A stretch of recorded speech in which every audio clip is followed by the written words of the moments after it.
I drove 6 hours through a February whiteout to surprise my dad for his 73rd birthday, and what I found when I pulled into the driveway of the house I grew up in made my stomach drop so hard I sat in the car for a full minute before I could move. The porch light was off, the walkway hadn't been shoveled, not even a path. Just an unbroken sheet of snow from the sidewalk to the front door, maybe 30 centimeters deep, with a single set of footprints leading in from the street that looked days old and half filled in. My dad had a bad hip. He hadn't left the house. I grabbed my bag and kicked through the snow to the front door. Knocked. Nothing. I used my key. The smell hit me before the cold did, not the smell of my dad's house, the one I'd grown up with, coffee and wood smoke and that particular dusty warmth of old paperback books. This was sharp, medicinal, and underneath it something worse. I called his name. He answered from the living room in a voice that didn't sound like his. He was in his armchair by the window in a cardigan that had seen better decades, wrapped in the same Hudson's Bay blanket that had been on that chair since I was 9 years old. The side table had an empty glass on it and an untouched bowl of what had once been soup, now cold and congealed with a skin across the top. His birthday was yesterday. Nobody had come. I crouched down in front of him. His color was wrong. His lips were dry. When I touched his hand, it was cool and papery, and the look he gave me when he finally focused on my face broke something open in my chest. It wasn't joy. It was relief. The kind of relief that only comes after a very long time of not being sure anyone was coming at all. "Dad," I said, "how long have you been sitting here?" He blinked. He said he didn't know. "I want to tell you right now that my stepmother and my half-brother knew I was coming this weekend. I had told them both. I had texted my stepmother on Monday to say I was driving up from Toronto on Friday evening and could she please make sure Dad had eaten something before I arrived. She had replied with a thumbs-up emoji. The thermostat on the wall read 16 degrees. In February in Northern Ontario, 16. I found the note on the kitchen counter, stuck under the fruit bowl, written on the back of a grocery receipt. Gone to Mont-Tremblant for the long weekend. Key under mat if you need anything. There was no number to call. No name of a neighbor. No mention of my dad. I stood in that kitchen holding that receipt for a long time. My stepmother had been married to my dad for 11 years. My half-brother was 26, perfectly healthy, lived 40 minutes away. They had left a 73-year-old man with congestive heart failure and a replaced hip alone in a house at 16 degrees over a long weekend in the middle of a February cold snap because there was a ski trip. I went back to my dad. I turned the heat up, found a clean blanket in the hall closet, made him drink 2 glasses of water. I reheated the soup, even though he said he wasn't hungry, and I sat across from him and watched him eat it spoon by spoon, his hands shaking the way they'd started doing last year, that the doctor said was just normal aging. After a while, he looked up at me and said quietly that he was sorry. I told him he had nothing to be sorry for. He said he meant about all of it, about not seeing it sooner. I asked him what he meant.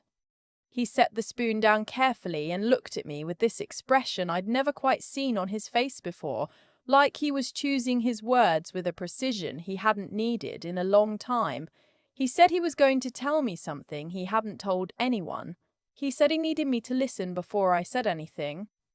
I listened. My father had worked for 31 years as a chartered accountant. He had built his own practice, sold it in 2014, invested the proceeds himself because, as he put it, he had been watching other people manage money his entire career, and he had very specific opinions about how it should be done. His TFSA was maxed every year without exception since the account type was created. His non-registered portfolio sat with a discount brokerage and had not been touched in 4 years. He had sold the family home in 2019 when my stepmother complained the winters were too hard and moved to a smaller place, and the difference, after the new mortgage was paid off, had gone into a separate account he'd opened at a different institution. One my stepmother didn't know existed. and had never had any reason to look for. She had access to the joint checking account. She had access to the pension deposits. She complained regularly, to me, to her son, to anyone who would listen, that my father's pension was barely enough to cover the bills, that he hadn't planned properly, that she was going to have to go back to work if things didn't change. She had no idea. I looked at my dad. I said, "How much?" He said $460,000 in the investment account, plus the TFSA, plus a term life policy with a face value of $200,000. He said he'd kept it separate because he had started to suspect, about 3 years in, that she hadn't married him for reasons that had anything to do with him. He said he'd wanted to see how she behaved when she thought there was nothing left to take. He said she had answered that question thoroughly and repeatedly, and that he was done. He looked at the window. The snow was coming down again outside, soft and steady and completely indifferent to everything happening in this living room. He said he didn't have long. The cardiologist had been direct with him in December. 6 months to a year, probably less if he didn't rest, possibly more if he did everything right and got lucky. He said he hadn't told my stepmother because he'd already seen what she did with that information. Her sister had died of cancer 2 years ago, and he'd watched her calculate the inheritance in her head before the funeral was over. He reached out and took my hand. His grip was weaker than it used to be, but it was still there. He said, "I need you to help me get this right before I can't anymore. I need a lawyer. I need to change the will. And I need you to understand that what I'm asking you to do is going to make some people very angry." I said, "Tell me what you need." He smiled. It was a tired smile, but it was real. He said he was glad I'd come for his birthday. I said I was too. That night I didn't sleep. I sat in my old bedroom, the one that was now technically a home office because my stepmother had converted it 18 months ago without asking me, and I made phone calls. I had a friend from university, Simone, who had gone into estate law and practiced in Sudbury. I texted her at 11:30 at night and she called me back in 6 minutes. I explained the situation. She said she could be at the house by 10 the next morning. While I was waiting for morning, I opened my dad's laptop, which he kept on the kitchen table and which he'd told me the password 2 years ago, and I looked at the joint account. The last 3 months of transactions told a story that made me grip the edge of the table. Season ski passes for 2, purchased in November. A hotel in Mont-Tremblant, 4 nights booked last week. A spa package at the hotel.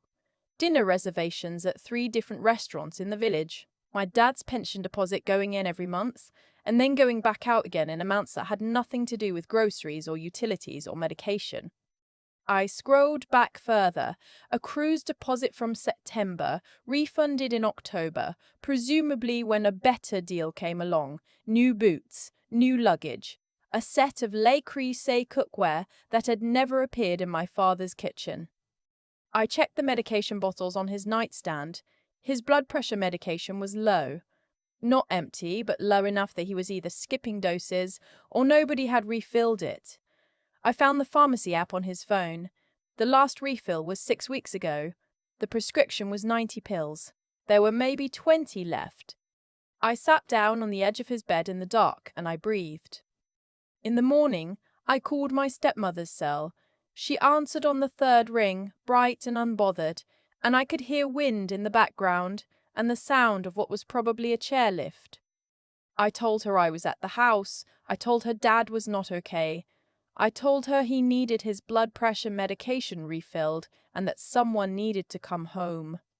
She said she was sorry to hear that, but they'd already paid for the trip and she'd be back Monday evening. She said he always exaggerated when he wanted attention. She said I could drive to the Shoppers Drug Mart on Main Street if I was really concerned. I said his medication was low and he'd been alone for at least 2 days, with no food and no heat and no one checking on him. She said the house had a programmable thermostat and she'd set it before they left. I said the thermostat read 16 degrees when I arrived. She said that seemed fine for someone who was always complaining about being too warm. I was quiet for a moment. Then I asked if her son knew how Dad was doing. She said he popped by Thursday. She said Dad had been perfectly fine Thursday. This was a lie so obvious it didn't even bother dressing itself up. I didn't push it. I thanked her and said I'd handle things. She said she knew I would and that she really had to go because her group was waiting. I stopped a voice memo on my phone and saved the recording. Simone arrived at 10:15, still in her coat, briefcase under her arm, the no-nonsense expression of someone who had heard a lot of stories and could already tell when one was going to be bad. She shook my hand. She shook my dad's hand. She sat down, and within 30 seconds of my dad speaking, she had her notepad out. My dad was clear. He was tired, but his mind was sharp, the way it had always been sharp, the way it would probably stay sharp right up until the end, knowing him. He told Simone what he had told me in more detail, with numbers, with account information, with the name of the institution, and the advisor and the policy number for the life insurance. He had a folder in the bottom drawer of his filing cabinet, the one in the closet, the one my stepmother had complained took up too much space and could it please be moved to the garage. The folder was still in the closet. He'd ignored that request specifically. Simone drafted a codicil to his existing will that afternoon, sitting at the kitchen table with her laptop while I made coffee. I was named sole beneficiary of the investment account, the TFSA, and the life insurance policy. The joint account with my stepmother would revert to a personal account upon his death. The house, which my dad had purchased, was to be sold, and the proceeds directed to me as executor of the estate. There was a provision, written carefully, that specifically documented the reasons, the pattern of financial mismanagement, the physical neglect, the documented medical situation I had arrived to find. Simone notarized the document herself. She was a notary as well as a lawyer, and she had brought a witness, her paralegal, who had driven up from Sudbury that morning without complaint because Simone had explained the situation and her paralegal was, apparently, someone who cared about doing things correctly. My father signed his name slowly but steadily. He looked at the document for a moment after, and then he looked up at me and said, "Now, there is one more thing." He asked me to help him record a video statement. I set up his phone on the bookshelf across from his chair, propped against a stack of bird-watching guides. He adjusted himself so he was sitting upright, the same way he had always sat when he was being deliberate about something, the posture I remembered from every serious conversation I'd ever had with him in this room. He stated his name, his date of birth, the date. He spoke clearly and without hurry. He explained what had happened over the past 3 years in a factual, measured voice, the voice of someone who had spent a career presenting uncomfortable numbers to people who did not want to hear them. He described the accounts, he described the medication, he described being left alone for a long weekend in February with no food and inadequate heat and no one checking on him. He held up a printout of the thermostat reading I had screenshotted when I arrived. He held up the grocery receipt with the note on the back. He said, "I am making this statement because I know what will be said when I am gone. I know it will be said that I was confused, that I was manipulated by my daughter, that I didn't understand what I was signing. I want to be clear that I understand exactly what I have signed and exactly why. I want to be clear that I made this choice freely, in full possession of my faculties, and that the only person in this house who has treated me with dignity is the one standing behind that camera." He said that last line looking directly at the lens. I had to look away.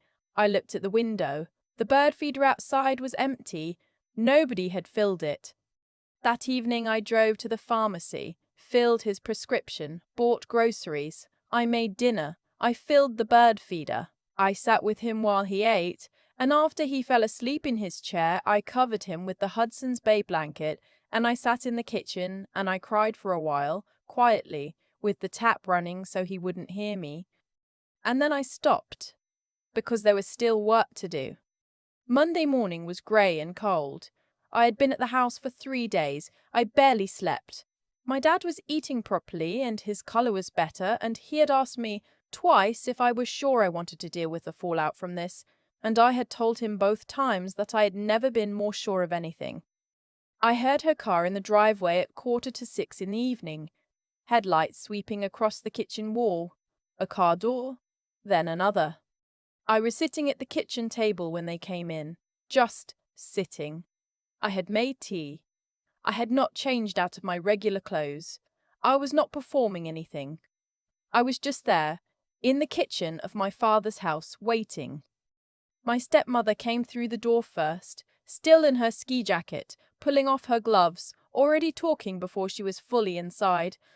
She said the drive had been brutal. She said she was exhausted. She said she needed a shower. She looked at me and said, "Oh, you're still here," and it was exactly the tone of voice someone uses when they find a dish they forgot to put away. Her son came in behind her. He was carrying most of the luggage. He was 26, broad-shouldered, and had, as long as I'd known him, the specific expression of someone who had never once been asked to account for himself. He nodded at me and set the bags down and immediately got out his phone. My stepmother looked around the kitchen. She said the house smelled weird. She asked if Dad was asleep. I said Dad was in the living room and she should go in. She went in. I stayed in the kitchen. I heard the moment she saw him. She came back to the kitchen doorway. Her expression had shifted into something I recognized from family dinners and hospital waiting rooms, and every situation where she had needed to produce an appropriate emotion on short notice. She said he looked pale. She said she was worried about him. She said she wished I'd called her sooner. I said I had called her on Saturday morning. She said I had alarmed her unnecessarily and she had used her judgment. Her son had put his phone away and was watching this with a complicated expression. I reached across the table and picked up the folder I had prepared. I put it on the table between us. I said, "I'd like to talk about a few things." She looked at the folder. She did not sit down. I opened it. I walked her through the bank statements quietly, the way my father had taught me to present information, without theatrics, just numbers in order. The ski passes, the hotel, the spa, the La Cruzette, the medication that hadn't been refilled, the thermostat reading, the grocery receipt with the note. I said, "This is the joint account. These are the withdrawals over the past 90 days. This is the medication log from the pharmacy app. This is the temperature reading when I arrived on Friday. This is your note." She stared at the papers. She said that I had no idea what it was like to be a caregiver. She said she had sacrificed years of her life. She said my father was difficult and ungrateful. She said the medication thing was a misunderstanding. She had been going to pick it up when she got back. She said 16 degrees was a perfectly adequate temperature. She said I had always had it in for her and she was not going to stand here and be accused. I let her finish. Then I pressed play on my phone, which was sitting face down on the table. Her voice came out of the speaker, tinny and bright and completely unmistakable. The wind in the background, the chairlift noise. I told her Dad was not okay. I told her he needed his blood pressure medication. She said he always exaggerated when he wanted attention. She said she'd be back Monday evening. Her son's head came up slowly. I stopped the recording. I said, "I have also contacted the local social work office. I have filed a report regarding the conditions I found when I arrived. They have my statement, the photographs, the medication records, and a copy of this note. They are required to follow up. That process has already started and cannot be stopped by me or by anyone else in this room." My stepmother sat down. It was the first time I had ever seen her sit down like that, not choosing a seat, just arriving in one. I said, more quietly, "What I want is very simple. I want you to understand what you did. I want there to be a record of it. And I want you to understand that my father's affairs are in order in a way you may not be expecting." She said, "What did that mean?" I said it meant that Simone, whose card I slid across the table, was his attorney and the executor of his estate, and that if there were any questions about the will or any of his accounts, they should be directed to her. My stepmother picked up the card. She read it. She set it down. Her son looked at me across the table, and for a moment he looked, honestly, like he might say something real. Then he looked at his mother, and the moment passed. I stood up. I said I was going to go sit with Dad. I said they were welcome to get settled. I said we could all be adults about the practicalities of the situation for as long as that was necessary. I went into the living room. My dad was awake. He had heard most of it, I could tell. He looked at me, and his expression was the same one he'd had when I first walked in 3 days ago, except this time underneath the relief there was something else. Something that looked, improbably, like peace. I sat down next to his chair on the footstool that had been there since I was a child. He put his hand on top of mine. We didn't talk.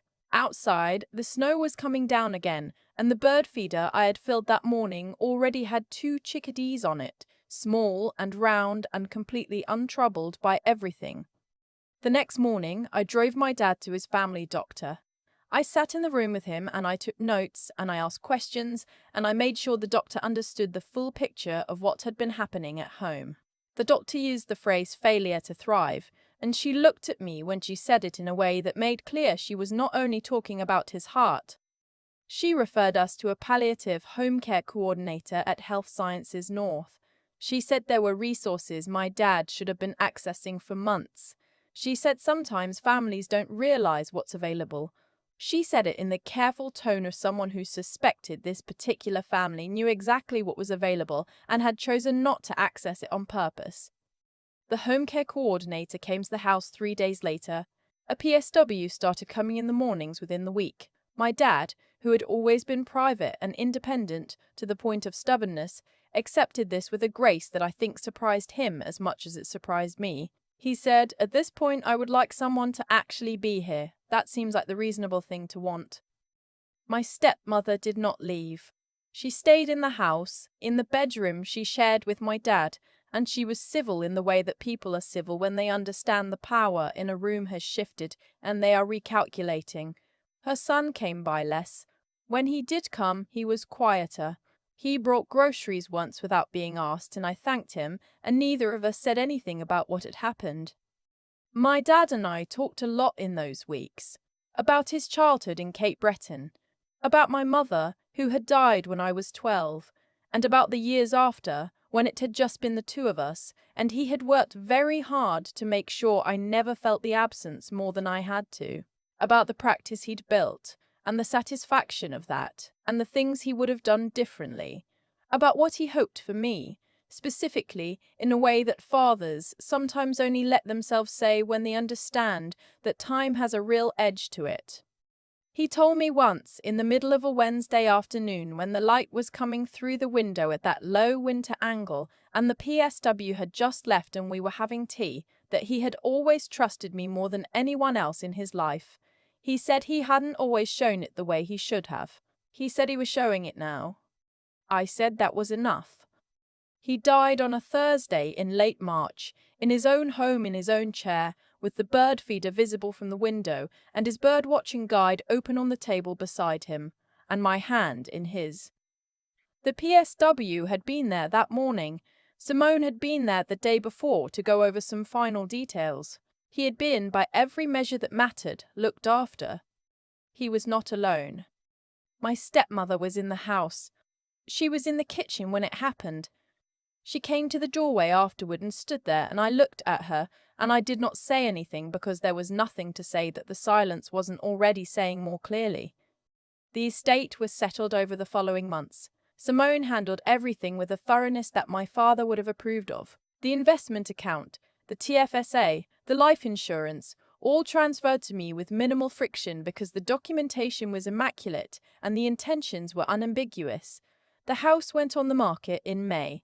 My stepmother moved out in April into an apartment in town, and the move was accomplished without any of the drama I had spent weeks preparing for. She did not contest the will. I think she had consulted a lawyer at some point after that conversation at the kitchen table, and the lawyer had told her what Simone had already told me, that between the video statement, the recorded phone call, the social work report, the medical documentation, and the signed and notarized amendments, any contest would be expensive, slow, and almost certainly unsuccessful. She was not someone who liked losing things she had already written off. The social work investigation resulted in a file being opened and a formal finding. I won't pretend I know exactly what the consequences are or will be. I know there is a record. I know that it exists, and that it says what it says, and that it will follow the relevant names for a meaningful period of time. I think about what my dad said, that he'd wanted to see how she behaved when she thought there was nothing left to take, and I think about the fact that he was right. She answered that question thoroughly. I still have the recording from the ski trip. I still have the grocery receipt. I keep them in the same folder my dad kept in the bottom drawer of the filing cabinet, the one that was supposed to be moved to the garage. It's in my closet now. I drove back up to Sudbury in June, after the house sold and the estate was largely closed, and I sat in the parking lot of the Tim Hortons on the edge of town, where my dad used to take me for a double-double and a Timbit after my hockey games when I was small, and I stayed there longer than I needed to. There's a quote my dad used to say. He probably got it from somewhere, but I never looked it up. He said, being quiet doesn't mean being passive. It means choosing when to speak and what to say when you do. He was a quiet man. He spoke when it mattered. I'm trying to do the same. If you've ever driven through a snowstorm to check on someone and found out nobody else had been there in days, you know what I mean when I say that the cold in that house was not only the temperature on the thermostat. And if you've ever had to hold someone's hand through something like this, I want you to know that the holding matters. It matters more than anything else you could have done. Comment below if you've been through something like this, with your own family or someone else's. I want to hear from you, and if you believe that showing up for someone is the most important thing a person can do, please subscribe. Let's make sure nobody has to sit in that armchair alone. I keep thinking about that bird feeder. It was empty when I arrived. Nobody had filled it in days, maybe longer, and my dad hadn't been able to get up and do it himself. So he had just sat in his chair and watched it sit there, bare and still, outside the window. That image stays with me more than almost anything else from that whole week. Not the thermostat reading, not the notes on the back of the grocery receipt, the empty bird feeder. The people who left it empty weren't careless by accident. That's the thing I had to sit with, and it took me a while to really accept it. Careless by accident looks different. It looks like apology, like embarrassment, like at least a moment of genuine reckoning when you come through the door and find out what happened while you were gone. What I watched happen in that kitchen was not that. What I watched was calculation, the instant pivot from performance of grief to performance of grievance, the search for an angle that preserved the position. My dad had seen that pattern for years and named it with a precision that I found both admirably and heartbreaking. He had stayed quiet and watchful and careful, and he had built something that could not be taken from him, and he had waited until he had someone he trusted to help him use it correctly. That kind of patience is its own form of intelligence. It's not passive. It's not resignation. It's the choice to see clearly, to understand what you're actually dealing with rather than what you wish you were dealing with, and to act from that understanding rather than from hurt or impulse. My dad spent 31 years reading numbers that told true stories about people's choices, and he brought that same clarity to the hardest situation of his personal life. I think about that every time I'm tempted to react before I've actually looked at what's in front of me. What I had to bring was different. I had to show up, first of all, which sounds simple and isn't. I had to drive through a whiteout and trust the instinct that had been quietly insisting for months that something was wrong. I had to sit across from someone who was telling me I was overreacting and not believe her. I had to make the calls, fill out the forms, keep the folder, preserve every receipt and recording and screenshot, even when it felt paranoid, even when part of me hoped I'd never need any of it. That kind of steadiness doesn't come from being unafraid. It comes from deciding that the fear is less important than the person sitting in the armchair. And underneath all of it, holding all of it together, was just the basic fact of what was right. My dad was a good man. He had shown up for me my entire life in ways that were quiet enough that I hadn't always noticed them in the moment, and now it was my turn to do the same for him. Not for a reward, not because of the trust account or the TFSA or any of it, because he was my father and he was cold and he was alone and nobody else was coming. The bird feeder has 2 chickadees on it now, in my memory of that day, small and round and completely unbothered. My dad would have liked that. He always said the chickadees were the toughest birds in the country. Survive anything, he said. Just need someone to fill the feeder once in a while. That's all any of us need, really.